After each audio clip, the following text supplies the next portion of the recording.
Before we get started, if you like what you are hearing on this podcast, please take a moment and just go rate 5 stars on your podcast host of choice. It helps us in the algorithm. We'd really appreciate it. With that, let's just jump right into this episode.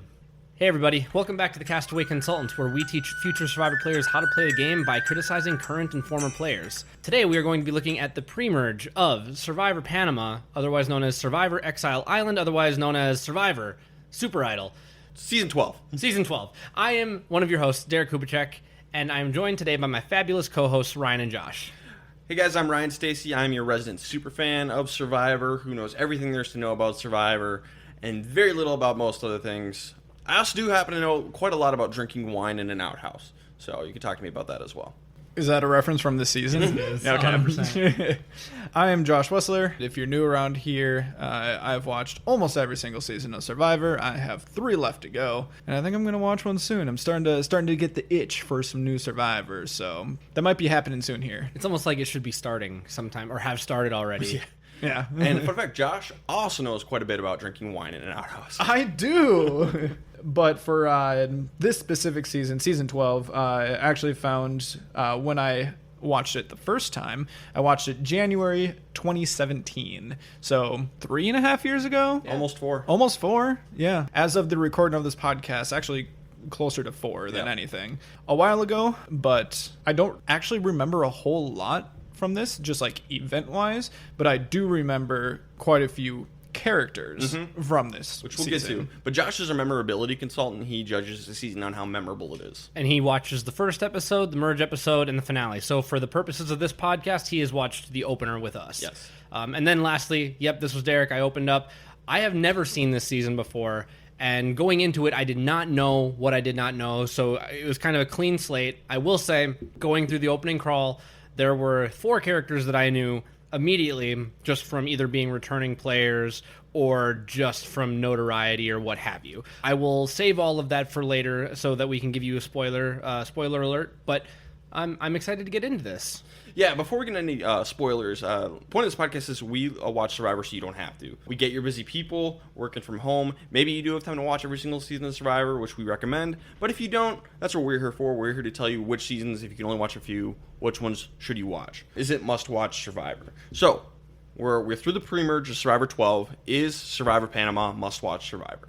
No, it's not. There are some new mechanics to the game. There are some interesting people. But I would make an argument that all of those interesting people are still around going into the post-merge.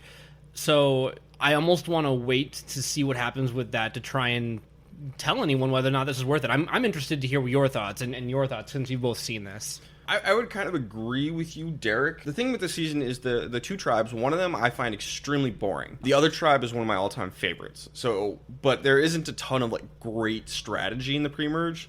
It's all either basic strategy we've seen before, or it's just complete lunacy. Is it entertaining? Highly. But I think if we were just judging off the pre-merge, I would not say this is must-watch Survivor, but it's one where it's like, okay, but we need to see how it plays out. So this is kind of, I think out of every season we watched so far, I think this is the one where I'd have to say stay tuned the most to see what happens next. Ooh. Because the setup here, we have a big explosive here, and someone has lit the fuse. Will it be a satisfying explosion? We'll see. It could. It might not. I'm really glad. I feel validated that you agree with me on this, Ryan, because it does feel like we're just going to get a direct sequel to the prequel that we just watched. So I'm excited. Yeah, and I'm going to agree that it's not must-watch Survivor. Like I mentioned before, I remember this season, but I don't really remember the events of it. I remember it for a couple of the characters and the fact that they completely reversed the rules of the idol here. But I don't think that that's enough to make it must-watch Survivor. I would recommend it, like most seasons, but if we're really coming down on what should be must-watch, I don't think this is it. All right, well, from here on out, spoiler alert. Spoiler alert, spoiler alert. Get it on. You've been warned. In 3, 2, 1. All right, so yeah, there were definitely a couple characters in Survivor mythos that I recognize. So just getting this out of the way, I know Suri Fields, I know Terry Dietz, I know Shane Powers, and I know Aris. All of these characters I have seen play again because, again, I have seen seasons 28 and onward. 27 and onward. Or, sorry, 27. You remember better than I do. So I was perfectly aware of all of them and the history that comes with them. They all originated in 12, and I did not know this. Yeah, 12 has kind of some stacked people. Yeah. Even if you're like thinking about the cast being stacked, this is one of the highest amount of number of just people in the cast that I remembered. Yep. Looking at just photos of them going in. I think it's tied for one of the top. Yeah, I guess I don't know your record, but it's up. This is one of the better ones. Josh remembered 4 out of the 16. I think he got 4 or 5 from Borneo. Yeah, and I think that was like the next closest. Yeah. So this so is up it's in the upper tier for just like notable faces that you're gonna end up remembering, whether it's from people coming back or just ones that you can't forget. Yep. So notoriety. Yep. We keep using that word. Yeah, and everyone here who's seen it knows exactly who we're talking about, which we'll get to. But yeah, no, this is a fun cast, especially on a particular tribe, the Kasaya tribe. Lamina, not so much. But yeah, Josh got 4 out of 16. I'm proud of him. So just a reminder of the cast before we get started here. So the tribes originally started off in tribes of 4 tribes of 4. Young men, young women, older men, older women. So starting off with the Young Women tribe, we have Courtney Merritt, a fire dancer from Los Angeles, Danielle DiLorenzo, a medical sales representative from Florida, even though she's clearly from Boston, Misty Giles, a missile engineer from Dallas, Texas. Fun fact about Misty Giles, I know someone went to high school with her. When I lived in Los Angeles, I was hanging out at this meetup for this YouTube channel I really like, Dead Meat, and so we're meeting the host of that show. And there was this guy there, and I was talking to him, and Survivor got brought up when the two of us and then the host of Dead Meat, James A. Janice, the three of us just talked about Survivor for like an hour. And it turns out this guy went to high school with Misty. So it was just like a weird fun fact. That is weird. How the hell did Survivor come up in this situation? James loves Survivor. And so you brought it up. No, I don't think I brought it. I don't remember if I brought it up. I can't remember who brought it up. He might have been tweeting about it and I mentioned it. And then I know everything there is to know. And so the guy who went to high school with Misty didn't know what place she got. And I mentioned the exact placement. And James is just like, how the hell did you know it? I'm like, I can name everyone who's ever been voted out of Survivor in order. And he turns to his girlfriend. He's like, Chelsea, you got to hear what this guy's got to say. This is just the happiest Ryan's ever been. It was pretty cool. But yeah, just a weird 1 degree of separation between me and Misty. And that's not the only one there is. I have like 2 other random connections to random survivors we're gonna come across in the future. One who I've seen in person. I didn't talk to him. And then one, I'm gonna save that one because that one's kind of funny. Okay. But yeah, there's 2 more coming up. I have a connection with a Survivor player. Yes, you do. I don't think Josh does. Probably not. Poor Josh. Outside of Twitter, maybe. Yeah. So that was Misty, and then finally we have Sally Schumann, a social worker from Chicago, but she's actually from Minnesota originally. She's from Duluth, I believe. And then she went to college right next to where I grew up, and I have a couple of friends who went to the same school. So just kind of like weird. She's like our first Minnesotan because she's got the accent. Where did she go again? Was it Bethel? Bethel. Yep. She's got a Minnesota accent, and it just kind of bugs me that like she just moved to Chicago. I think when she got on Survivor, and it's like, no, okay, yeah, she's from Illinois on the show, but she's from Minnesota. Okay, Give us credit. Yeah. We don't have many. we don't have any at this point. If it wasn't obvious, we are based out of Minnesota, North Dakota area. Yeah, we're all originally from Minnesota. All right, so that's the Young Women tribe. The Older Women tribe. We have Cerie Fields, a nurse from South Carolina. Melinda Hyder, a singer/entertainer from Tennessee. Ruth Marie Millman, a property developer from South Carolina. And Tina Shear, a lumberjill from Wisconsin. Ooh. All right, now for the older men, we have Bruce Kenegai, an art teacher from California. Dan Barry, an astronaut from Massachusetts. Shane Powers, a marketing executive from LA. And Terry Dietz, a pilot from Connecticut. And finally, the Young Man tribe. Young man. We have Arish Pushkauskas, a yoga instructor from California. Austin Carty, a writer from North Carolina. Bobby Mason, a.k.a. Bob Dog, an attorney from Los Angeles. That's hilarious that he's an attorney. And Nick Stanbury, a financial sales executive from Arizona. That's our cast. We're sticking to it. That's our cast. We're sticking to it. That's our 16. You guys ready to jump into the episodes? Let's go. Episode 1, The First Exile. All of our tribes arrive on this season's new twist. I guess we saw it in Palau. Exile Island. It's going to be a season-long twist this time. People are going to get sent to this little island. But there's a clue here to a hidden immunity idol. And the idol rules have been changed. Now we're on the super idol. Last season's was kind of a little easy. We're going to go the complete opposite direction and make this thing overpowered as hell. Yeah, just a huge overcorrection on Survivor's part. Yeah, this will last for 2 seasons before we finally get a regular idol. But basically how it works is after the votes have been counted, all right, Josh, you've received 5 votes and I've received 4 votes. We all know Josh is going home. Oh no, Josh is the super idol. None of those 5 votes count. I'm going home instead. Haha. So basically, you can't get voted out.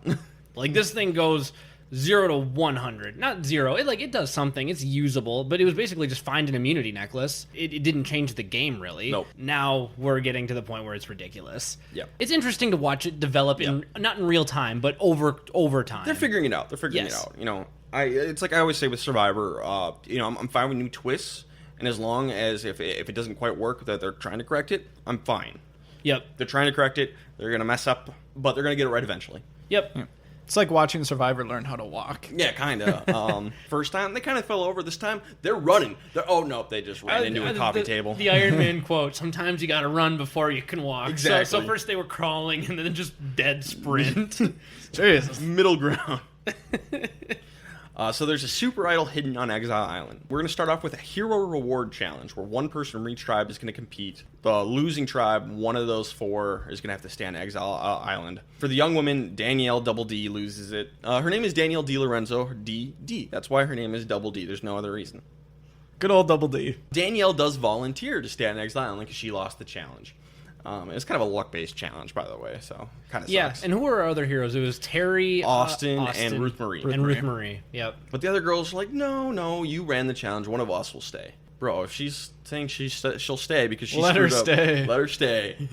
That's the price you pay for running a hero challenge. But because we're going to try and be as fair as we can, we're going to do an old Rochambeau tournament. Rock, paper, scissors. And Misty ends up losing, so she stays in exile. Does not find the super idol. Yeah, and you could say that it's good to stay behind here because there's the idol. I mean, that argument actually might be even a little stronger for this season just because it's a super idol.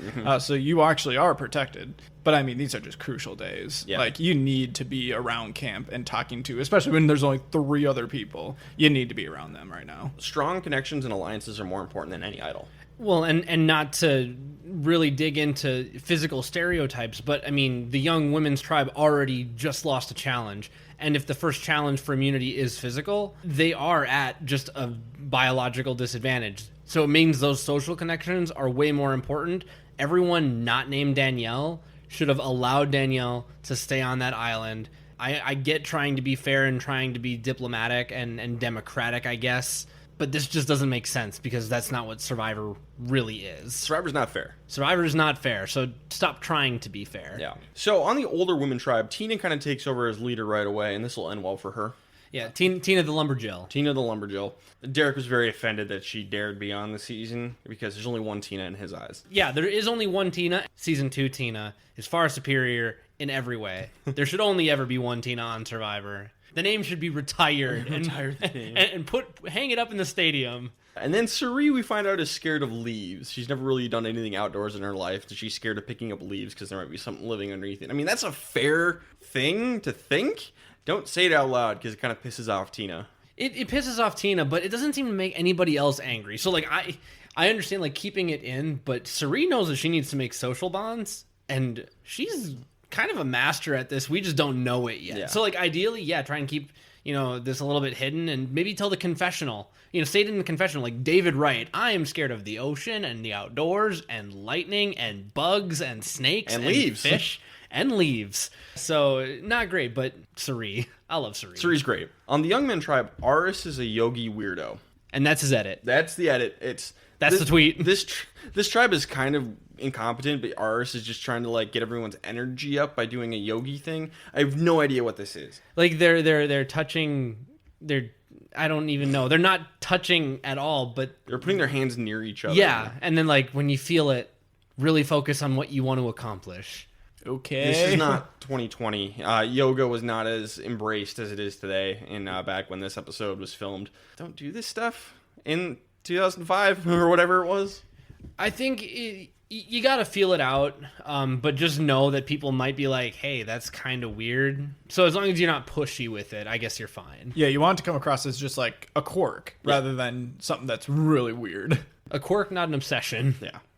On the young women tribe, Courtney and Danielle are very indecisive about where to build their shelter, which annoys Sally, but she keeps it to herself. She doesn't get mad at them. Good move. Get mad to the confessional camera. And then they find a dead sea turtle, and Courtney gets really weird about it.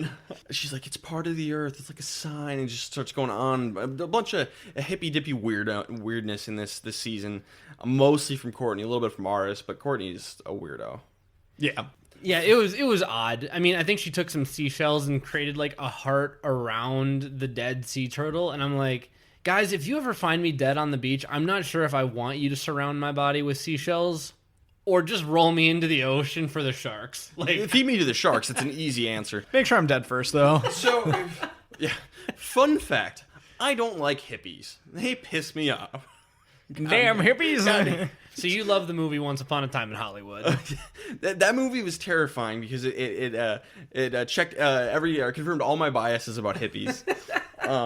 I do not like hippies, and Courtney is the biggest hippie, except for maybe Scout ever on Survivor. Yeah. I couldn't stand living with Courtney. If you had to rank all the players from most likely to get under my skin to least likely, Courtney might be number one. Definitely top three as most likely to annoy me and get under my skin. On the old men tribe, Dan and Terry make an alliance. Similar backgrounds. Terry is a fighter pilot. Dan is an astronaut. So they fly at altitudes. Yeah. So they get along. I think they're very similar guys. Yeah. So they make a pretty tight alliance. And meanwhile, Shane has just given up smoking yesterday. He's losing his mind. Great idea. Not just smoking. He was smoking 3 packs a day. That's insane.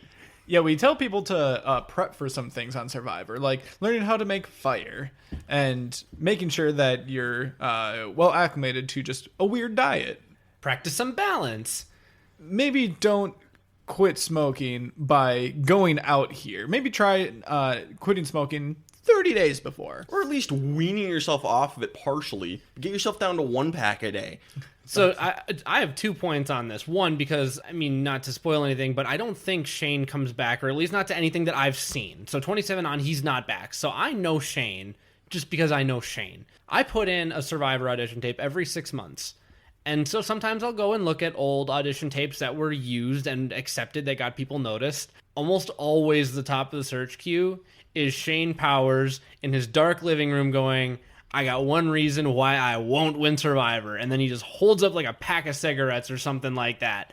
So this was exactly what he wanted. This is what he told the producers. This was how he sold his participation. I will go through nicotine withdrawals on camera in front of the nation for you. Entertainment. And we get it. Like, congratulations, you made it on Survivor. Good luck. I'd like to say the hard part is over. It's not. Yeah, Shane starts losing his mind, and that's the best part of the pre-merge for me, is just Shane's lunacy. So we get to the immunity challenge. The older women lose, but it's actually fairly close with the younger men, which is kind of surprising. Mm-hmm. But Melinda's kind of standing around and not helping much, which is not great. Mm-hmm. So the older women are going to tribal council. Tina's been spending a lot of time by herself, not really connecting with the tribe, and everybody else is kind of like talking about her behind her back. You know, that classic Survivor stuff, which is a really good move on their part. Unfortunately, when you do this, sometimes it's going to be not a great look, because Tina's son has recently passed away. She was originally supposed to be on Survivor Guatemala the previous season, then her son died, and the producers were like, hey, take as much time as you need. You have a spot available. Whenever you want to come and be on the show, if you think it'll help, you have it. And she wanted to come back the next season. So she's been, writing her son's name in the sand and kind of, pondering all of this horrible thing that happened to her. So as the others are scheming and plotting to get her out because she's not connecting with them, they show us this horrible thing that makes you like, no, oh. And it is such a bummer for Tina, but I think that this is actually one of the most perfect illustrations of the game of Survivor, where perception is reality. It looks like you're distancing yourself because you think you're working harder than everyone, or you think you're better than everyone, or people can't keep up with you. But it was actually a very poignant, very real human reason. But that doesn't matter. That matters exactly zero, and that is a bummer. And it's a reality check for anyone who wants to go on the show. This is the game. watch this episode and you will understand. Survivor is about the social connections, but the game itself doesn't care what you've been through. Right. And it's not like she like just your quick reaction makes you want to say maybe you shouldn't have gone on the show right like this soon, but it's not like that was dragging her down or anything. Like this was just her personality. Like the hardworking attitude was her personality, and she was just taking a little bit of time to go reflect on the stuff that had happened. If she had waited a year or 2 years, she probably would do the exact same thing. She'd probably go out and reflect and just remember her son, and this exact same thing probably would happen anyways. But I think 99 times out of 100, you're not going to be on a tribe with Suri Fields. True. You're not going to be on a tribe with Suri. You're not going to be on a tribe of 4 made up of entirely old women. We talked about this immediately after the episode with Tina because, spoiler, Tina does end up going home because Suri is masterful and Tina isn't so good to her tribe mates and tribal council. And we're on a tribe of 4. And we're on a tribe of 4. This is the only time this will ever happen. Any other season, Tina would not be the first boot. This Absolutely not. A perfect storm of unfortunate for Tina. Absolutely. Because Tina also finds a fish on the beach, which is still alive. She brings it and catches it. And she's like, yeah, I caught it with my bare hands. Okay, I'm not voting her out. She caught a fish with her bare hands. In all reality, there is no reason for Tina to be going home here. I don't care who you have on the tribe. She should not be going home. She's the strongest one. She can catch a fish with her bare hands, apparently. Keep that lie going. Mm-hmm. She's a really hard worker. Yeah, she doesn't have the bonds, but she shouldn't be going at this early stage. Not scared of leaves. Not scared of leaves. And I would assume that you would have someone who would, and maybe this is an argument against just keeping her for all these reasons, but with having a tribe of 4 different tribes of 4 here, there's gonna be a tribe swap at some point.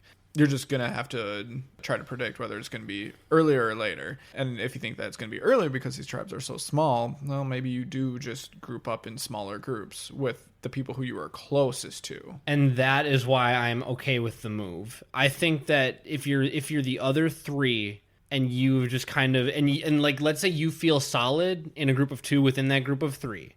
And we know that they all 3 probably felt that way. I bet they all thought that they were best friends with Suri. So Suri was the only one sitting pretty after this vote, right? Maybe. It could have been maybe Melinda and Ruth Marie. Sure, yeah, that's true. That's true. Get rid of the person who is kind of an outcast socially, and then let the Survivor twists play into you. Because like Josh said, there's no way that they don't do some kind of tribe swap after one tribe gets down to probably 2. Granted, season 10 would prove us wrong. It's a perfectly fine first vote, unifying, based on social game, and it's a risk to get rid of your strongest, but... And Suri ends up like she cleans the fish to prove they don't need Tina, which I don't think proves they don't need Tina. Yeah, catch a fish first. Catch a fish, Suri. But it's going to be 3 votes for Tina, 1 vote Suri. I do think on paper it should have been Suri, but Suri's got such a good social game that she flips it over on Tina. Yeah, I was going to say, on paper, I would say flip a coin between Melinda and Suri, because at least Suri was giving a little bit more effort into the challenge, based on what we saw, which, again, is a limited amount. Sure. Josh, who you got for best player? I'm just going to keep it on this tribe and go with Suri, mostly just because she should have been going home here. There's no reason to keep her around, and it really was just her great social side that kept her around. They built together this group of 3. Hopefully it sticks together and isn't going to be an issue. But if they are able to stick together, this could be a pretty solid 3. I actually went to a completely different tribe and really read between the lines. I actually went with Terry, which felt like a little bit of a low-hanging fruit because he was your classic Tom Westman, Rupert-style pick, but he was the only one to end up with a bona fide alliance. He won the hero challenge for his tribe. And he's on a tribe that, I mean, aside from Shane being a little confrontational in the first episode, we don't really see a lot. That tribe is very well functioning. And if you've got a tribe of 4 old men where loyalty is a huge thing, you have a strong bond going forward. He seemed to be the strongest of the 4, so I went Terry. I'm going to agree with Josh and say it's Suri. Huzzah! Just because she should have been going home and she manipulated it so she wasn't. Worst player, who you got, Josh? This is a little bit of a weird one just because it still toes the line of whether or not it was the right move to keep Suri over Tina. I don't think that you can predict having tribe swap in the very next episode. So I think I'm going to keep it to this tribe here and say that it was actually the wrong move.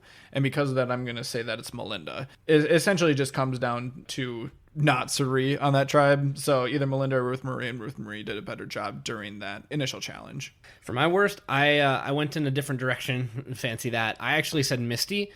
For a very specific reason. One, she was on the Young Women's Tribe and did not force Danielle to stay on Exile Island. So right off in the beginning, and then she is the opposite of a benefactor, but she is the loser from the Rochambeau tournament. So now she's exiled socially, and then comes up with this brilliant plan after failing to find the super idol that she's going to fool everybody into thinking she has the super idol. Yeah, if everyone thinks you have a super idol, why not just flush it? So I hate the fact that she was immediately like, I'm going to fool everybody into thinking that I have it. Here's the thing with that, though. You flush that idol, that's fine, but somebody else is going home because you played after the votes. It's not like you can play it. You can't blindside her. I understand, but the fact that she didn't find it and there are going to be more people going to exile, if they end up finding the idol, then they'll know that she's a liar, but then they can still throw the heat on her like, yeah, I wasn't able to find it, but I did find that somebody dug it up. So there's just so many different ways this can get played against her, and I don't like her choice to pretend that she has it. Maybe. But I'm going to go with Melinda. I will give Misty a dishonorable mention here. Sure. I did not like that she did that. It seemed way too aggressive the first time. And if you're going to do it, just be a lot more subtle about it. It was way too obvious that she was faking it. Sure. So let's get into some winner picks before we move on to the next episode. Derek, why don't you go ahead and tell us who your winner pick is? Yeah, you guys, I don't know if you could hear Ryan smiling through his frickin' microphone.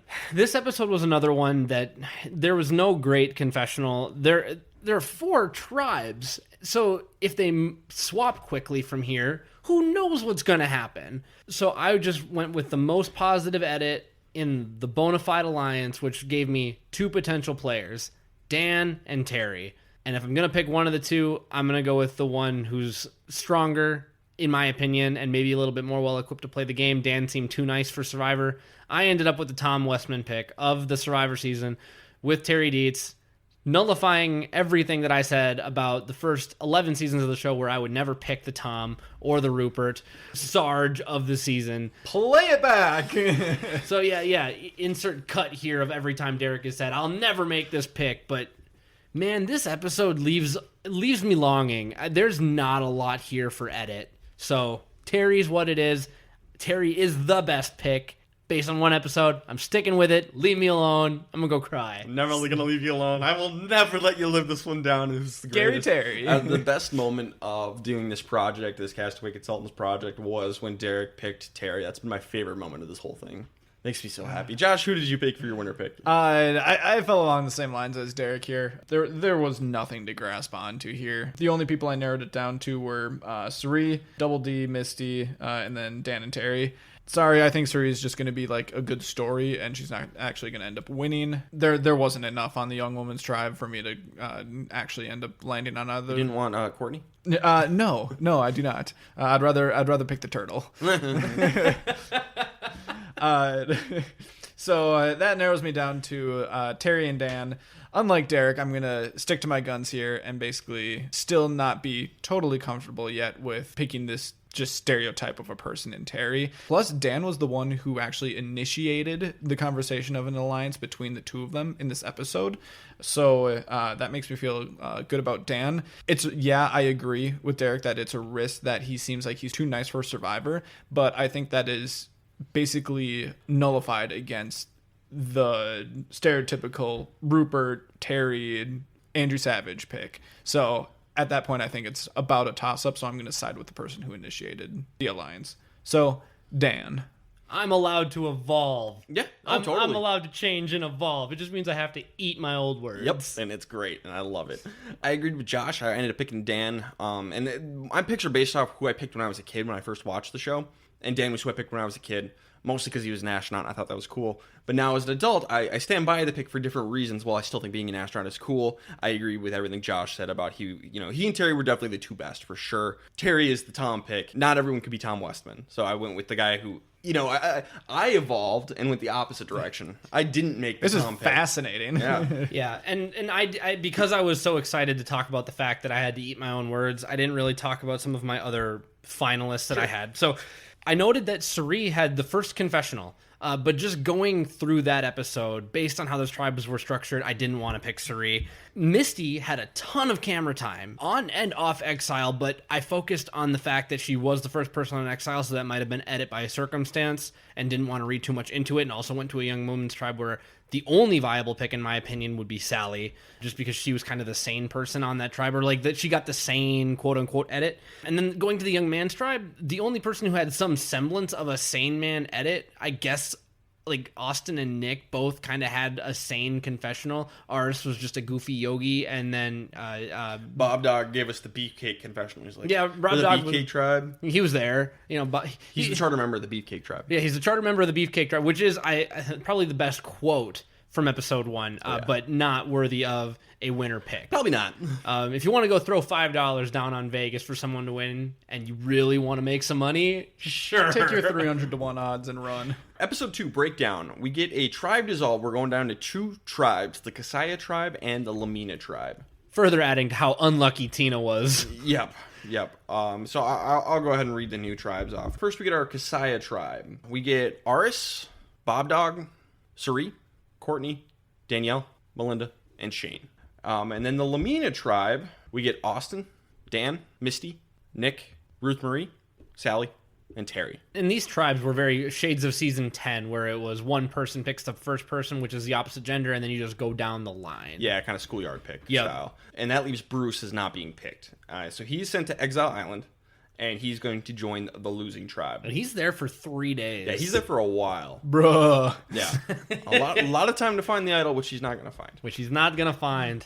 Does he get an extra clue? Yeah. Every time someone goes, they get an additional clue, and they get, like, a map of the island, and, like, zones are scribbled out like it's not here. So the first clue was basically nothing. There was hardly a clue. Was the like, second one at least a little bit the better? first clue had the word Y in it, and that was the big thing because it's underneath a Y-shaped tree. It's at the base of a Y-shaped tree. Right. And I can't remember what the second clue was. Trash clue. I don't think they even really tell us what it is with Bruce, but then they show us a great shot of the map later. I think with Bruce, I think it was above the tide line. Yeah, yep, that's right. So it's not helps. underwater.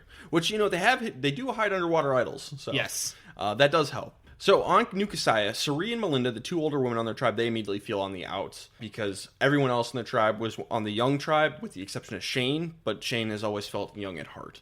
So they're all going to get along much better for about 5 minutes before they all want to kill each other. Yep, just like me and my younger brother when we were 5.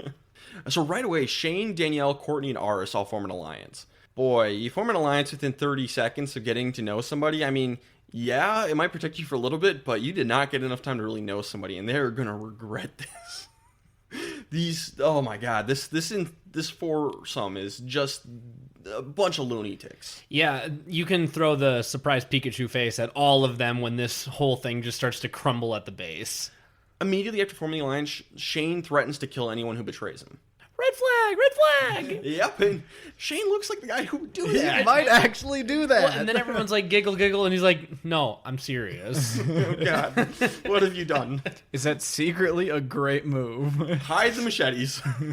Shing, shing. Amazon. Meanwhile, in Lamina, the men, Austin, Nick, Terry, and Dan all form an alliance. But then Sally approaches Austin about forming an alliance with Nick and Misty. So Austin and Nick are in the middle of 2 groups, and Ruth Marie's just off doing something else.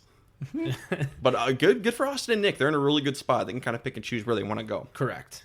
And yeah, keep playing both sides until you have to make a choice. Right. They end up winning fishing gear in the reward challenge, and then Sally immediately loses it, and it goes to the bottom of the ocean and is never seen again. More shades of season 10, except even a dolphin trainer isn't going to be able to get this spear back for you. The waters are much darker here. They can't find it. It's gone. Whoops. Maybe practice with the Hawaiian sling in shallow water. Just a thought. Sure. Lamina ends up winning immunity thanks to Terry, because Terry is the Tom Westman. He is a beast. Beast mode Terry. So Kasaya's going to tribal council, and Shane immediately wants to quit. Shane gets back. He's like, I think I'm done. Oh boy. And so it begins. So Aris manages to talk him out of it, but everyone else knows that Shane wants to quit at this point. And keep in mind, like, even Courtney and Danielle are also, like, talking him out of it. Like, come on, man. You know, you're not just, you know, this isn't just about you. You're leaving us high and dry, too. Really hamming it up for the camera. They should let him go. Yes. They don't even know how badly they should let him go. One, because this is an opportunity not to die. Yep. Potentially. Everyone knows Shane wants to get voted out. And then Aris manages to convince Shane to change his mind, at least stay for a little bit longer, at least one more vote. And they end up having an open forum led by Aris and Shane, saying that Melinda and Cirie will be the next two to go. Great idea. And Shane's just like, I really don't care. One of you two's going first, one of the other ones go next. Doesn't matter to me. And it's just kind of rude. Both from Aris and Shane. And everybody's just like, what the hell? Why would you say that? And, like, this is an awful move by Shane, but I think it's a worse move for Aris. Yeah. Because, like, Shane is digging this hole, but, like, Aris is, like, leaning over the edge with, like, a 40-pound weight hanging off his chest, just asking to get dragged in. Like, you have no business getting Shane out of his own hole. You're fine. And then your big plan to get him out of the hole is an open forum discussion where you say, first you're gone, and then you're gone, and then we're all gone. Why? This is a horrible plan. Aris, what the hell? What? Shane, I'm going to make the worst move of the episode. Aris, hold my beer.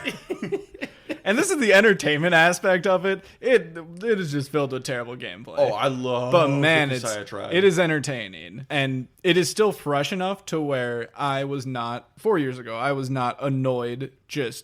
My entire body was not annoyed yet with Shane Powers. So, like, this was still funny to me. For now. It ends soon. Yeah, this tribe is a bunch of lunatics and Melinda and Cirie. And Cerie's at least has interesting confessionals. Melinda's kind of boring. Thank God we get rid of her first. She's going to get voted out 5-2. 2 votes for Shane, 5 votes for Melinda. I'd say Melinda is the weakest person who's not in the Alliance of 4. So it's the right move for now. But boy, oh boy, you have to be careful waiting on an alliance with Shane. Well, and I think that's where you balance it. Like, I don't think it's a concrete... Yes, it's like a 90 to 95% of the time, like, this is the rule to follow. But I don't think it's a concrete 100% of the time rule of vote out the weakest person not in your alliance. I think it's vote out the weakest person if they're a hindrance to your alliance. Yeah, so, I mean, to me, it's all about risk mitigation, right? Most of the time, we'll say 3 or 4 days into the game, or whenever this voting takes, this might be day 6. So you're 6 days into the game, you don't really know what's going on with people, right? At least on a typical season, you don't typically know what every person's medal is. Oftentimes, getting rid of that risk is getting rid of the risk of someone who is physically weaker than the rest. That makes sense. When you have a Shane Powers on your tribe, I'm not saying that he needs to be the next person to go, but you need to be considering the risk factor there. And I do think that it is the right move to keep him because for all his faults, he seems to be undyingly loyal when he swears on his son. And if they were able to recognize that, then it is the right move to keep him no matter how ridiculous he gets. But you never know when something like that is going to explode, so it's like just keep a watchful eye and at arm's length if you can. Yeah, I think this is a case of needing to think a little bit more long-term. This is a very short-term thinking with just looking at the next 2 to go. But I do think that it's overall the right move just because of how close it can be here. Sure. I don't think you wait much longer, though. I think you only do it for 1 vote. Yeah. And then hopefully you can pull old Brucey in here and use him and just say sayonara to Shane. Yeah, Shane's someone to watch. You know, I don't get rid of him here. Maybe it's just like he had a bad day. Maybe he'll be fine tomorrow once he gets some sleep. Maybe not. Everyone knows he quit smoking. Because his whole meltdown was just over 1 day in this episode. So, you know, we'll see. But it's something to consider in the future. Be wary. Keep a watchful eye on the horizon when it comes to Shane. Yeah. So, best player of the episode, I'm going to give to Austin because he made alliances with Nick, Dan, Terry, Misty, and Sally. He's in a great spot. I would give it to Nick as well, but Austin's the one we actually saw doing the talking. Nick is just kind of not there for most of it. But so I'm going to give it to Austin. Yeah, I agree with that. I want to just throw an honorable mention on Cirie for, again, being the person who didn't go home when she probably could have been the one to go home. She's still around, and she's going to make the best of it. I know that part of that might be hindsight, but at the time, I just wrote down Cirie as an honorable mention for kind of the same reason that she played so well in the first episode. But I agree that Nick and Austin are 1A, 1B, with the edge to Austin. Edge to Austin. Worst player is Shane for losing his mind, wanting to quit. He was also very bad in the immunity challenge, for the record, and then telling Melinda and Cirie they are next. Yeah, Shane's the worst, and I'm gonna for all those reasons. But I want to throw out a dishonorable mention to Aris. Yeah, like, dude, Shane's an anchor. You do not chain yourself to the anchor and drop yourself into 40-meter water like some Hawaiian sling. Like, no, you have no business.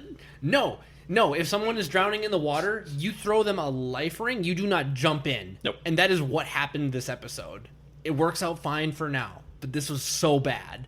I really want to give it to Aris. We'll just say a heavy dishonorable mention. Yeah, heavy dishonorable mention to Aris, but it has to go to Shane. Yes, 100%. Unfortunately. Episode 3, Crazy Fights, Snake Dinner.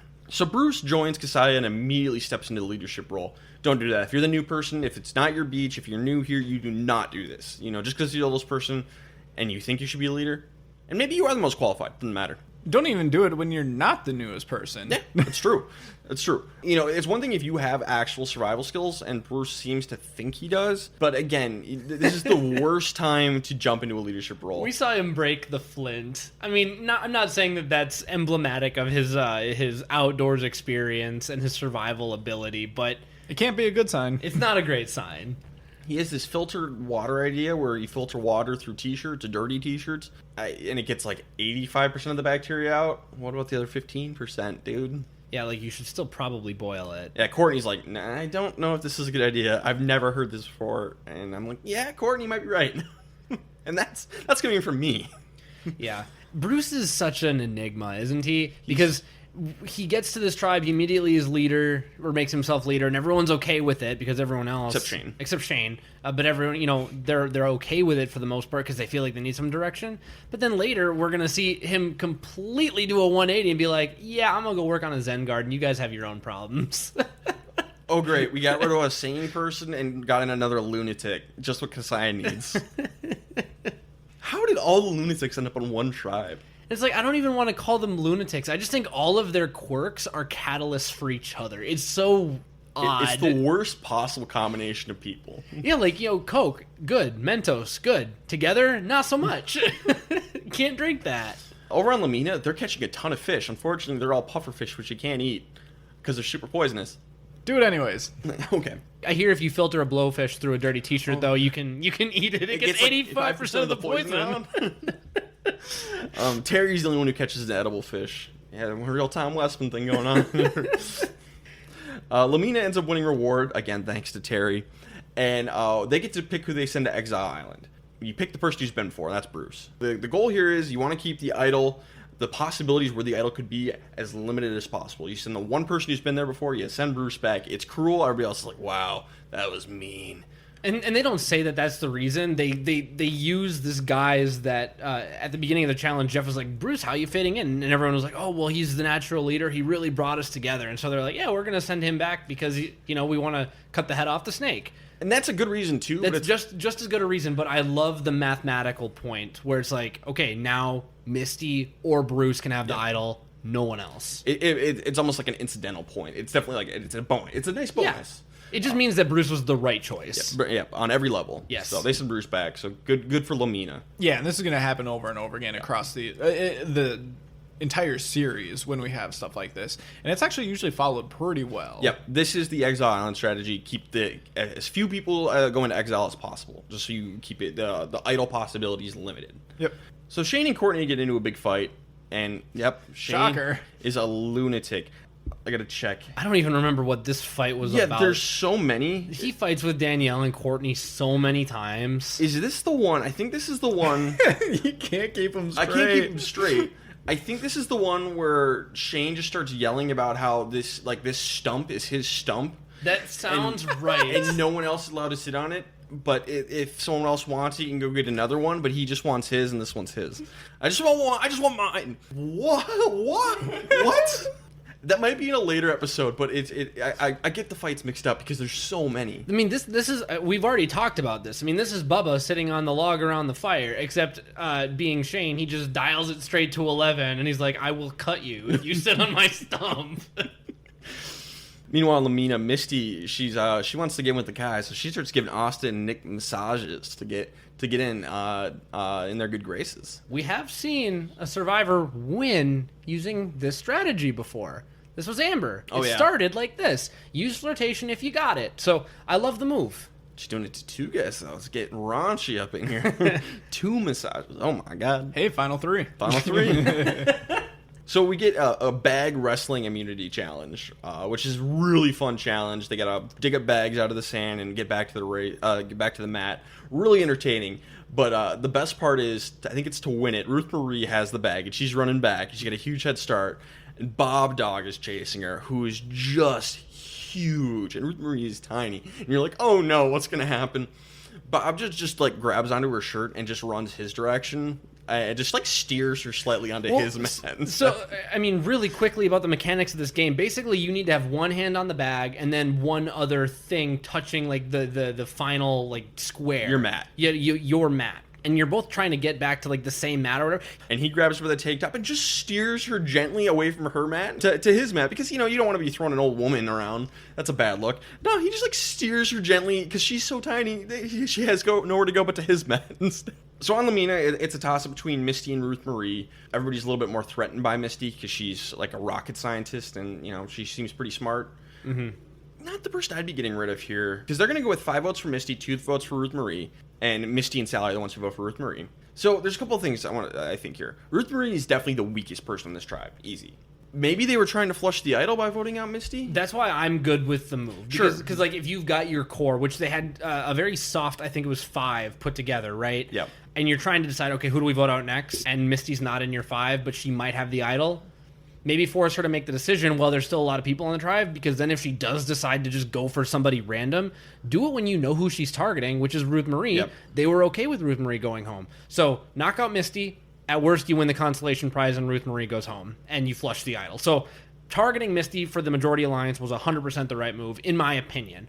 But I can still see why it might have been a better idea to go a different direction. Here's the thing. They don't say that in the episode. I hate the editing of this pre-merge, and I talked about this. We'll get more into it. And so it leaves me with a couple of questions. Was their goal to flush the idol? If that was their goal, they played it perfectly because they got Misty and Sally to vote for Ruth Marie. That's perfect.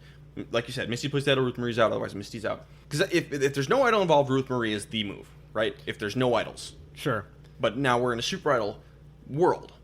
So yeah, I just don't know what their goal was because the show didn't tell us, and I think that's a flaw of the show. Yeah, and I don't want to say that Ruth Marie is entirely the best move, because we did see that Ruth Marie and was it Dan, I think, had a pretty strong bond with one another. And, yep. And if you think that you can be loyal with that 5, and I do think that your Ruth Marie is going to be kind of like your Karen from season 10, who's going to be that more loyal, even if she's not like officially in your alliance kind of thing, but definitely a good number, certainly a better number than an engineer who's actively trying to manipulate. And if Austin's like, yeah, you're getting a little too flirtatious with me and I don't like being manipulated, I can see where Misty is still the right move, but I just think that there are so many factors built into it that it has to be Misty, even though the edit is so subpar in giving us that narrative. A lot to be desired.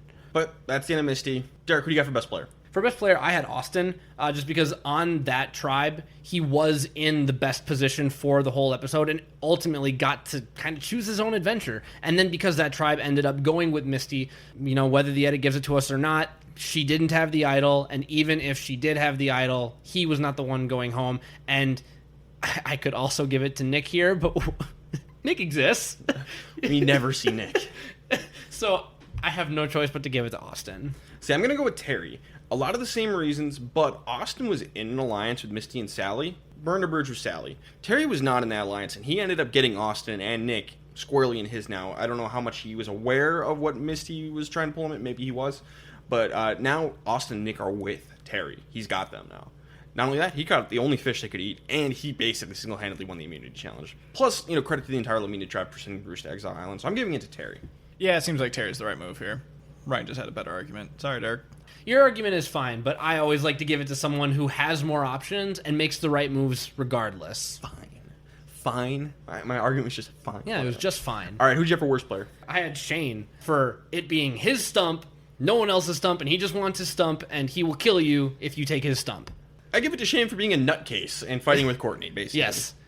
I think I see a trend happening here. And I will say, it's not good for Courtney to be involved in these fights either, but I will say the edit is very one-sided because Courtney's always like, Shane, I don't want to fight with you. Or actually, everyone is like, Shane, I don't really want to have this discussion. I don't want to fight. And Shane's like, no, we're fighting already.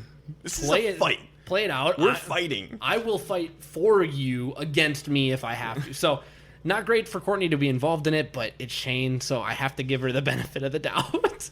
Episode 4, Starvation and Lunacy. And this is the point where Dan officially brings Ruth Marie into the Lamina 5 alliance. Yes. So Yep. she's 5th in the alliance. And everyone else is okay with this. Dan tells everybody else, and they're all good. Ruth Marie's in. Over on Kasaya, Courtney, Danielle, and Bob Dog don't do a whole lot of work, so Aris and Shane get into a fight with them about it. And Cerise just kind of sitting there with her head down. More fighting on Kasaya.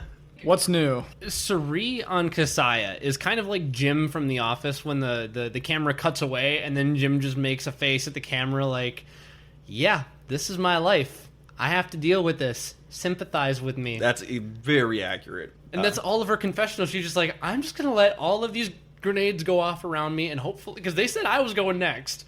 So all I can do is not stir things up and maybe they'll forget about me. Yep. Great move. Kasaya ends up winning reward, and they got to send someone to exile. But Misty's been voted out. You got to pick somebody new. It's unfortunate, but it's what you got to do. In this case, I think the right move is to just send the strongest person and try and weaken them. I think that's generally a good school of thought to go with. They end up sending Terry. Which is the right move. Terry finds the Super Idol. Terry's got it. Super Idol is in Terry's pocket. So my winner pick, looking pretty safe for the moment. Yeah. I mean, he's guaranteed an extra tribal. Exactly. Yeah. You've got one gimme, and Unless it's good he gives through the it final away. 4. Yeah, get through the Final Four is the last time you can use it. So Kasaya ends up winning immunity, a very close one, and Sally was a beast in the challenge. It was absolutely, Sally was the reason they were so close to winning. So Was this the water bucket one? Yeah, balance beam. Yeah, balance beam and water buckets. Sally was just a beast. So Lamina gets back to camp. It's like, well, now what do we do? Austin, Nick, and Terry are like, well, should we get rid of Marie? Because Sally was such a boss in that challenge. I'd feel bad voting her out. But Dan is like, hey, if we don't vote out Sally and we get to the merge, she'll flip. She's gone. She's not one of our numbers. And he's got a point. Why would Sally stay loyal? Given which people constitute the other tribe, I think it's way better of a plan to keep Ruth Marie. And then, when a merge does come, maybe Ruth Marie can bring over, I don't know, Suri, rather than Sally jumping ship to Courtney and Danielle. Just thinking about it from a demographic standpoint, I think the right move is 100% to get rid of Sally. I agree. I don't understand. I agree. I mean, yeah, she was a boss in the challenge. Sucks to suck. Yeah, you can't be so short-sighted to just only focus on the current challenge that someone performed well at. That can happen in any challenge for whatever reason. Yep. So don't have that be your reason. A broken clock is right twice a day. Tribal Council, 4 votes for Ruth Marie, 2 votes for Sally. It's the wrong move. For best player, I had Suri for keeping her head down and sending Terry to Exile Island. Yeah, I said Suri for building strong bonds and building a great reputation while other people are making fights and building animosity between one another. She's letting all the dominoes fall around her. The old Ethan play. Yep. And that's exactly the right move right now. Worst player, I had Ars. He was involved in both fights that were happening in this episode. So, he ended up getting into another fight later that didn't matter. They just are always fighting. They're just assume there's always a fight happening on Kasaya. And Ars was just in both fights. This episode where Shane was only in one. So I gave it to Ars. Sure. And I actually fell on Austin this time. Because when it really came down to who was driving the Ruth Marie vote, who was making the push for this wrong move, it seemed to be Austin and Nick, but Austin. And then he somehow convinced Terry to go along with it. I don't remember if Dan even did. Dan end up voting for Ruth Marie? I don't think he did. No, he did not. So Dan didn't go along with it, but obviously Austin convinced Terry and Nick that this was the right thing to do. It was the wrong thing to do, and I think it was more wrong for Austin. Sure. So that was why I had him. And I'm going to side with Derek on this one. I think that just because we all agreed that this was the wrong move, I think worst player has to come from that group. Okay. So I'll side with Derek. I'm surprised that you guys didn't land on Terry for being the best player of the episode. Because he made the wrong move to vote out. So, yeah, the reason that I didn't... And even though he made the wrong move, because I understand that it's the wrong move, but, man, it's a super idol. To me, that trumps that. So he found the super idol, but there is the stigma that he has now been to Exile, and people know that he might have it. So whether he likes it or not, he has just drawn a bigger target on what was already a big target on his back, especially moving further and further into this game. I know that doesn't have anything to do with best player of the episode, but it was enough along with the wrong move to keep him from winning either reward. And Suri's great. And Suri was really good. Just know that I disagree with you guys. Fair enough. Noted. Coming from the person who didn't watch the episode. Noted. It means everything. Episode 5, For COD's Sake. I love this episode title. Aw. And I love this episode. So Bruce builds a Zen garden on the beach I remember this. instead of helping with the fire, and he and Aris get in a big fight about it. Classic. So, like, is Shane just rubbing off on, like, Harmony, Yogi, Aris? Aris is an alpha male, alpha male control freak. He pretends to be this hipster yogi. Dude was a D1 basketball player. I feel like he had a life change and went from being alpha jock guy to being this more mellow I don't know yogi guy. if yoga is a family thing, because his brother Vetus, who's going to play in a future season, is also a big yoga guy. Maybe it's something that their parents taught them, and that's just part of their life. But Aris is an alpha male bro. Because, D1 basketball player. Dude's a control freak, and he wants to be the leader of the tribe, even though I think he's, the youngest guy on the season. He's the youngest guy in that tribe for sure, and he does make mention of that. Yeah. Sometimes older people don't want to listen to the young guys. Just like most of the time, we see the young guys not wanting to listen to the older people. People don't want to get told what to do. Yeah, this grain runs in both directions. You know what? If Bruce wants to build a Zen garden, that's fine. You don't have to yell at him about it. Subtly throw him under the bus for building a Zen garden when the fire's not going. That's a perfectly fine angle to attack this from. But another open forum fight on Kasaya, Not great. So Kasaya's going to win a reward, which includes wine. And I do want to mention... They had won an earlier reward, which gave them a Survivor bathroom, which included an outhouse. So, indeed, wine plus outhouse equals something, which we'll get to. But they send Terry back to Exile Island. Which is the right move. Right move. So, Kasaya's shelter floods. Part of it floods. So, Bobby and Bruce, they go see, I don't think there's any room in the shelter for us. No room at the inn. And everybody else is like, no, there was room for you guys. You didn't look very hard. I don't know. Who knows who was right here? But the point is, Bruce and Bobby, they go hang out in the outhouse, decide to sleep there for the night. And they get drunk on the wine. They drink all the wine. The two just chilling in the outhouse drinking wine. And they justify it by saying everyone else had a better bed. We slept in a crap building, literally. So we get to drink the wine and sleep like crap, but everyone else, at least they got an okay night's sleep. I don't actually agree with this logic in any respect. One, it's not your wine. Don't drink the wine. Never mess with the food, especially on a starving tribe. Especially on a starving tribe with people like Shane and Courtney and Danielle and Aris on it. Yeah. Now, I will say they did eat a lot of sashimi on this day. We kind of glossed right over it, but they won 100 pounds of fish. And 100 might be a little overestimation. Aris said that in a confessional. He's like, we've got 100 pounds of fish. So was he exaggerating? Yeah, I'm sure he was. But it was raining so hard and their fire was flooded, so they couldn't cook the fish, but it was going to go bad. So they end up just flaying it and just eating the raw fish. And Sri's like, I'm going to die. So, I guess at least they weren't hungry, but it was just, this was a mess. Classic Kasaya. Yep. And so the next morning, the wine's gone, so Courtney confronts Bobby about it. And Bob Dog's like, you know what? I'm sorry I drank everyone else's wine, but I'm not sorry I deprived you of wine. I'm glad I drank your wine.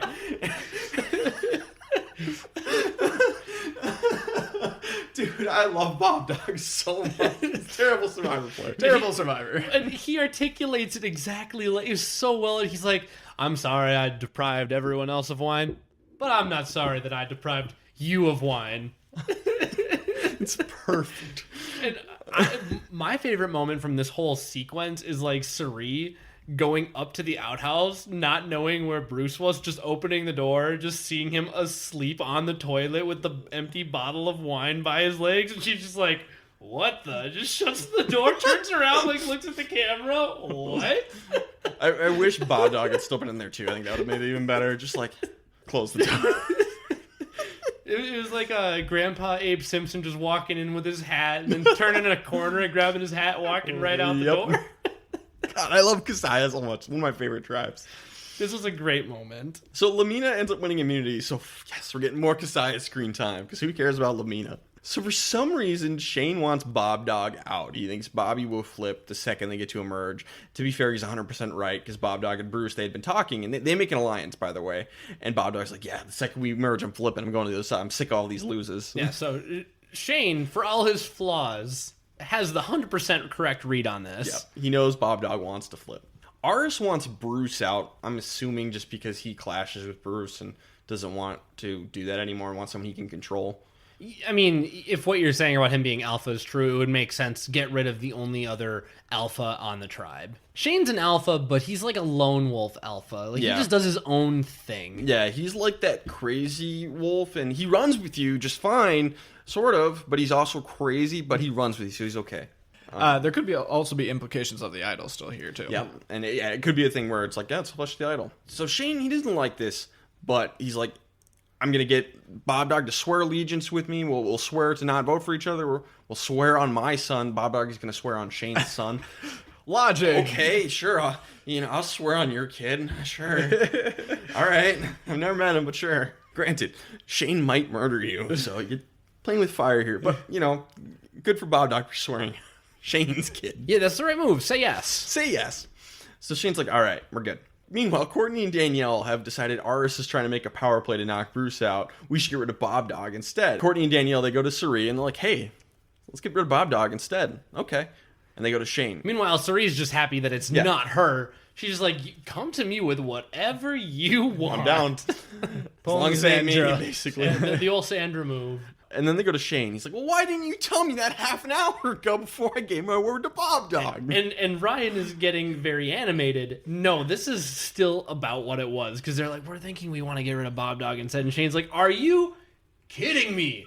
I already swore on my kid. I made him swear on my kid. I'm not voting for him. Gosh, classic women. Can't decide anything.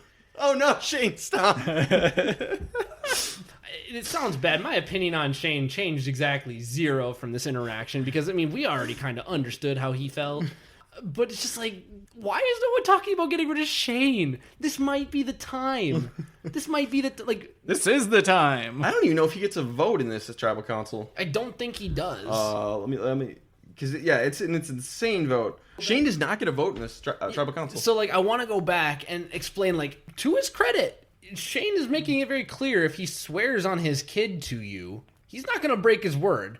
That is a great tool or a great piece of information to know about somebody. And maybe that's why they're like, yeah, we're going to keep putting up with you for as long as you've sworn on your kid. But, man, you got to start thinking. You got to have second thoughts now.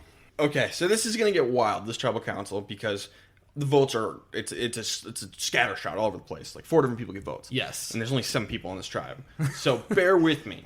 All right, so the girls, Courtney, Danielle, and Suri, they all vote for Bob Dog. Aris and Bobby both vote for Bruce, even though Bob Dog has an alliance with Bruce. I don't know why he's going after Bruce, but whatever. Shane decides to throw a vote on Aris because he just wants to make his vote disappear, and he's just like, I'm just going to vote for someone who's not even being talked about. Here's a vote for Aris. Bruce votes for Courtney for some reason. We have no idea why and received exactly 0 edit about it. So 7 votes are cast. Bob Dog gets 3 and goes home. He doesn't even get a majority of the votes. He gets a plurality of the votes. Yes. That hasn't happened since Gretchen was voted out in season 1, I think. This vote is nuts. This is why we need ranked choice voting in Survivor. I'm not mad at the Bob Dog vote because he's probably the one who's most likely to flip, get rid of that disloyal person out of here, even though he's decent at the challenges. So the move itself is not bad. How we got here is insane. This was not an intentional split vote. This was not like an alliance splitting their votes to it. This is just chaos. This is just incompetence. Yeah, this is Kasaya. The only person who's not incompetent is Suri. And she's just happy to be here. She's like, it's not me. Praying for a merge. So Bob Dog goes home, which is too bad because I love Bob Dog. Me too. He was fun. Too soon. And for the record, he was a beast at chopping the heads off those fish. And Bruce couldn't do it, and Bob Dog was just one shot. He was a one-hit wonder with that. He caught up to Terry. Yeah. Terry was, the guy. He's the Tom. Nope. Not at that challenge. Bob Dog. Gone too soon. Derek, who do you have for best player? I have Suri for remaining under the radar, and everyone keeps putting her in a better spot. And now she's actually got some power because she's building a bond, especially with the women on this tribe, while everything else is just kind of falling apart around her. So it's very rare that I'm going to give someone best player based on kind of a between-the-lines social edit, but Suri gets it. For me, anyway. Agreed completely. Same. How about worst player? Shane. I think there's an argument here for Bruce, and I want to acknowledge it because, Shane's always a hothead and is just not good at the social game Survivor, but Bruce went into the outhouse and participated in the drinking of other people's wine. Bob Dog ended up taking the heat, but I think Bruce ended up taking some heat at Tribal Council from Aris about this whole thing, but he seems to have skirted it pretty well. So, I mean, that's to his credit, but still not a good look. Don't be messing with other people's food. At Tribal Council, Bruce did apologize, and he seemed to reconcile with Aris a little bit at Tribal. Sure. But I'm actually going to give it to Aris. For the fight with Bruce at the beginning, he's trying so hard to be alpha and direct the vote that everybody can clearly see what he's doing. Everyone decides to turn against him, even though they're in alliance with him. He's completely left out. Shane was at least in the loop for what was happening and just had to throw his vote away, but he knew Bob Dog was going. Ooh, you guys made this one tough. Yeah, Kasaya made this one tough. You know, in the end, I'm going to go with Shane just because it was not his choosing to go with this vote.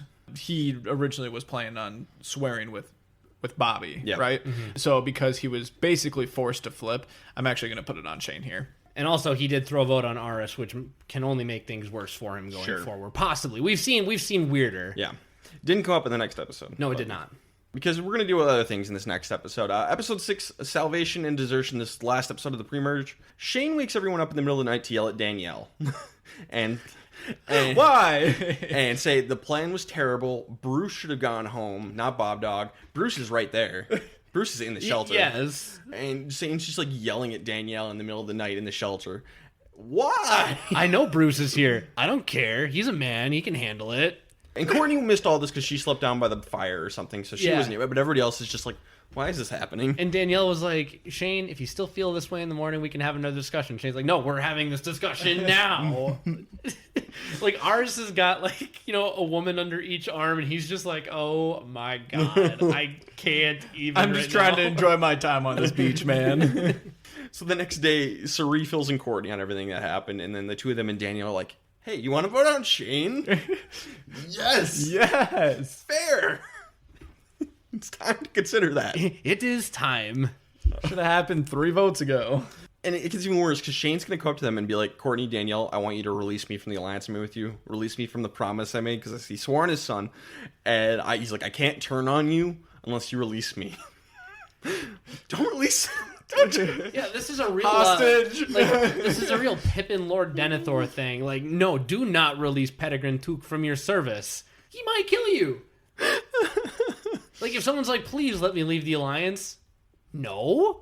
Like, how about promised? How about no? He promised. But and then Aris is like, yeah, I don't want to work with Shane anymore either, but I'm not going to tell anyone that. Probably smart. That is the right thing to do. The best thing Aris has done this entire pre-merge. Keep his mouth shut. For the one time he's done it. So at the challenge, it's a big twist. One person from the losing tribe is going to be sent to Exile Island, but they are not going to Tribal Council. They get to skip Tribal Council. They can't get voted out. They can't vote either. So it's a big, big challenge. Dan and Sally do the puzzle and blow it. They completely fall apart, and Kasaya wins. And they send the only woman on Lamina left standing, Sally, to Exile Island because she was going home. Perfect move for Kasaya. Sally was the obvious boot. Now she's safe. Not going anywhere. Now one of the 4 Lamina guys has to go. Great move. Mm-hmm. And plus, if a merge is coming soon, that's a real great bait to get Sally to come over to you. Mm-hmm. Yeah, and you don't know for sure what's going on over there, but, I mean, she's the only woman left, and she's the only, well, it doesn't really matter because it's just wrapped into it, but the only person from the young woman's tribe left over there. Yep. Because I get to go and reward for this, and they get to go to a village and like just enjoy like a feast and hang out with the villagers. Shane finally gets himself a cigarette, bums one off one of the villagers. And like, get yourself a spouse that looks at you the same way that Shane looked at that cigarette. I definitely remember this, by the way, just because it was just... I was just amazed that he was able to do it. I was like, how? How did this happen? You know, addicts find a way. You get stranded on an island off of the coast of Panama, and you really want a cigarette? We've globalized to the point where you will get a cigarette. It's really funny you say that, because I believe it was the season where a couple bricks of cocaine washed ashore on one day, and it doesn't make the show, but because production took them and like turned them in. But yeah, just a couple random bricks of cocaine washed ashore on Kasaya at one point. Yeah, well, not before Shane snorted. I was like, I could see Shane just being like, Shane and Aris were the ones who found it. No, do not tell them. Give me 3 minutes. Why is this cocaine brick half gone? Okay. But But to Shane's credit, he does sincerely apologize to Danielle, and he says, "Hey, I don't know any of these people anything, but I owe you a favor because I treated you poorly, and I'm sorry." And then Danielle was like, "Oh, you're just my crazy boy." How? This is a toxic relationship here. So many red flags. Everybody on this tribe has such thick skin. Like, I feel like Shane accidentally did everybody on this tribe a massive favor by just hardening them to the realities of... They've gone through the worst of Survivor already. It's not the elements you have to deal with. It's Shane. Once you get used to him, you're fine. So over on Lamina, Austin convinces Terry that Dan should be the one to go because he's just physically the weakest and he did below the challenge. Austin and Nick are not going to turn on each other. Nick's on this season, just a reminder. Nick is here. And Dan wants to, get rid of Austin and go to a 2-2, assume it would be fire making. Sure, yep. And so it's really Terry's the swing vote. And ultimately, Terry decides Dan should be the one to go, and he tells Dan to his face, hey, you're going. And so it's not even suspenseful. And we just go to Tribal Council, and the whole thing is about how great Dan is, and then we vote out Dan, 3 votes Dan, 1 vote Austin. And that really is pretty cut and dry. And Dan, honestly, he took it pretty well, too. He's like, I've lived a really good life. I really wish that this wasn't the situation, but if someone has to pay for us losing that challenge, one of them is immune because she's on exile, and the other one is here. He takes it with about as much grace, but without a giving up. He's like, no, I don't want to go home. Yeah. I get it, but I don't want it to happen. I pitched to Terry, hey, how about 2v2? And maybe we go to fire making. Now, the question for me is, should Terry have done that? Do you try and keep your closest ally in the game and just do a fire making challenge? It's hard because from what it sounds like is we got nothing over at Lamina, so it's really hard to tell how good his alliance would be once they would actually come to a merge with Austin and Nick. If you're even questioning it a little bit, I would say put it into a tie. What can it hurt? But if you think that you are basically just as solid with the other two as you are with Dan, and it's more a core group of 4, then I say that you can side with the young guys here. I don't know if it was a great idea for Terry to get rid of Dan. I don't. I don't hate the move for Terry to take out Dan.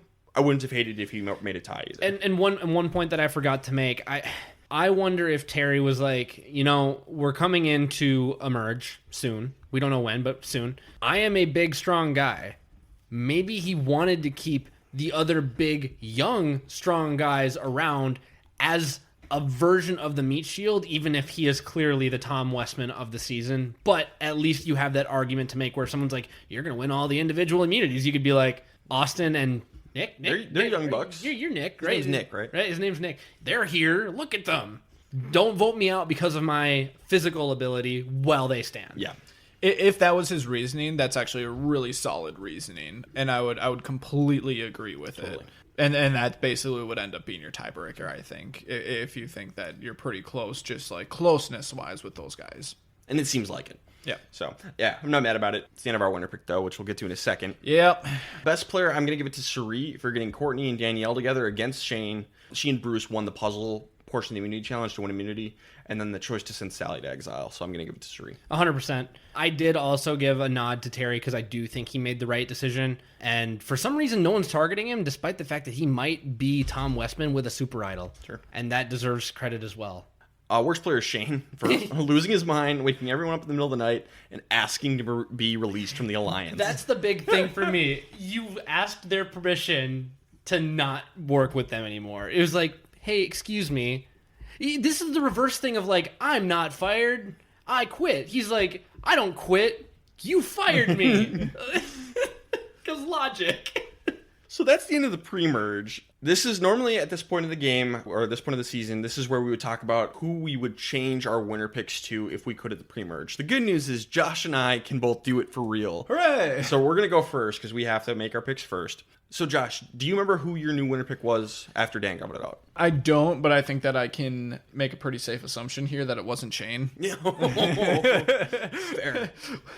One, I absolutely hated him at this time when I was actually watching it. And two, I feel like I would have been pretty honed in to Terry here. He has the idol, yeah, that could be used as a target, but it's a super idol, so I think that could prove to be more of an advantage than a disadvantage to him. We just saw Tom win in a previous season, so it's not like it's a far-fetched idea that he could make it to the end and he could win. Really, all he has to do is make it to probably final 4 or 5 with that idol, and he's good to go.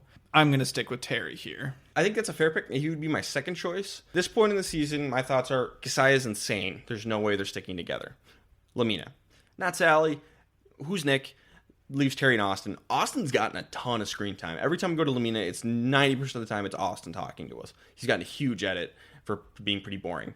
So I would have gone. When I was a kid, I went to Austin just because we knew him the most, and he wasn't a lunatic. So my pick was Austin. And I stand by it. I definitely would consider Terry. It's just he's such a beast that I figured he wouldn't last that long going into the merge, even with the idol.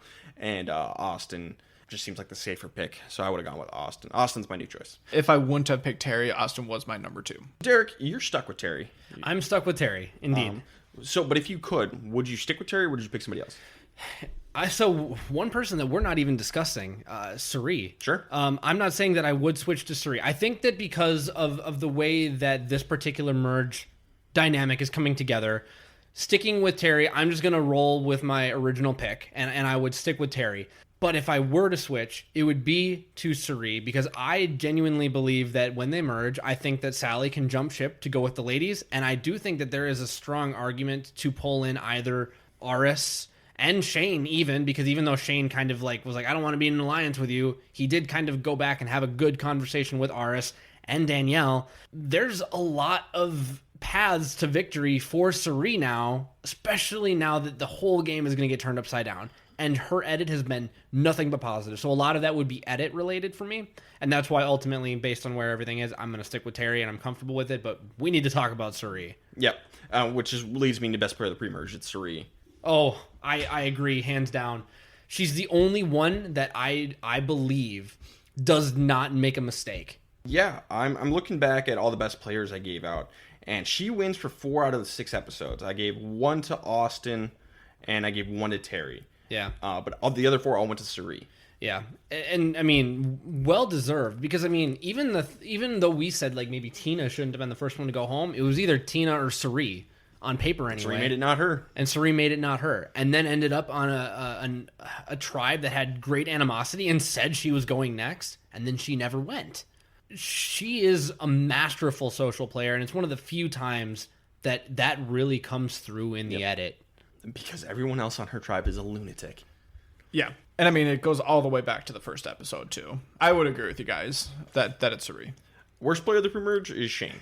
I was going to say, and I think I'm going to agree with you guys on this one, too. And again, I gave him worst player for 3 out of the 6 episodes. I think I gave 2 to Aris and 1 to Melinda. And honestly, at least one of those could have also been Shane. Sure. What a complete psycho. Enough said. Because I like to spit hot takes, I do think that it's impossible for Shane to win this game. Yeah, at this point in the game, I'd say Shane is the least likely to win. Now, I know that I immediately ate my words with that on Season 11 because Jamie had such a heel turn that the edit wasn't showing us, but I really don't think that there's something that the edit's not showing us where someone's worse than Shane. Now here's the thing is, yes, I don't like those statements just in general, but I actually really don't like him in the pre-merge because he hasn't even met most of the rest of that other tribe other than Terry. Yeah, he hasn't met Austin. He hasn't met Austin. He hasn't met Nick. He hasn't met Sally. So if you're thinking about can't win, I actually started associating that with losing jury votes as well. Sure. And if you haven't met 3 of the people on the other tribe, they still have fresh impressions of you. Sure. Now that can get tainted in 2 seconds with Shane, but there's still the possibility. Yeah, I typically don't like the can't wins until we merge. Usually I start making that after the first merge vote. But the person who's least likely to win is Shane. Oh, least likely. I think that is a fair statement. I don't want to say can't win specifically until we get a little further. If we're handing out superlatives, he's not only worst player, he is least likely to win Season 12 of Survivor of the remaining cast. But worst player of the pre-merge pretty handily, I think. Yeah, I still want to give out a dishonorable mention to Aris. Fair, absolutely fair. He had the lights are off and he kicked his shin on every piece of furniture. I don't understand why you would hop in a hole with someone else and just start digging alongside with them. So it doesn't make a lot of sense, but it's still clearly Shane. So as we wrap up the pre-merge of Season 12, do you guys have any other thoughts you want to talk about so far going into the merge? Mine is a little bit more on not the meta, but the edit specifically. I remember the first thing and this was before we started recording, I said I really didn't like the edit of the pre-merge because there was so much going on the island that we never really learned anything about these people. Sure. Like Dan, he was an astronaut. That's what we knew about him. Terry is a pilot and he's strong. Cool. And he has a super idol. Cool. That's what we know. Nick exists. Does he? I didn't even know that Austin was a writer, like, because most of what he was narrating was just game stuff. We know that Shane, he used to smoke, still would like to, but we don't really know anything about any of these people. So the editing is very focused on the now, and it's so different from all the other seasons of Survivor, and I'm realizing I'm missing that human element because this is just a fireworks show. That isn't really going to change going forward. We've gotten away from that early. We really get to know them as people at it. That never really fully comes back. So you're going to be missing it forever. Sure. I thought it was pretty jarring coming from season 11 where I felt like we had some pretty well-developed characters by the time we got to the end. So, well, and I think that also like leads into like, I think Ryan actually mentioned it last podcast for the last season that we were essentially officially out of old school Survivor. That's one part gameplay, but also another part just how the producers are editing and arranging the show. They show people differently. They don't want to be as predictable, probably. With different twists in the game, you need to always hopefully keep the audience on their toes and not have it be super predictable. So I see that as a good thing. Yes, you miss a little bit of those human elements and getting to know people in the pre-merge, but hopefully it's not just completely lost. Agreed. But I do agree with Derek that we definitely lose it big time here. But I love Kasaya so much, I don't really care. But we definitely feel it on Lamina because Lamina sucks. And this cast definitely doesn't help that part. Yeah. There's just so much going on. How about the weather report? Anything notable you want to talk about with the weather? When it rains, it pours, and it rained a lot. The other big thing is I think Exile Island would have been absolutely miserable because they were basically sleeping under like pieces of bark pulled off of trees. But otherwise, it didn't seem bad in terms of bugs. I think they don't really talk about it a lot. We do know, was it Lamina that was basically starving? Sure, yeah. So, I mean, I guess that was a little bit more difficult. But in general, this seems like average old school era Survivor. You know, not too bad, but we're not talking like Guatemala or Africa levels. If you remember, Survivor All Stars was, this was in Panama. It was in Panama, yep, and 7 was in Panama. Exact same location, right, but in Panama. And this is filmed at the same time of year All Stars was. So All Stars had pretty rough weather. Panama is similar, the same time of year, so probably not as bad as All Stars, but in the same vein. Sure. So yeah, when the rain comes, the rain is bad. Because if you remember, Pearl Islands in season 7 was not bad. Right, because it was not the rainy season in Panama. So, sure, that's not helping Shane out either. Definitely not. So last thing we talk about before we wrap things up is Josh. You are a memorability consultant. You picked the most memorable moment of the season. We're halfway through. We're done with the pre-merge. What is the front runner so far of the pre-merge? What is the most memorable moment of the season in your eyes?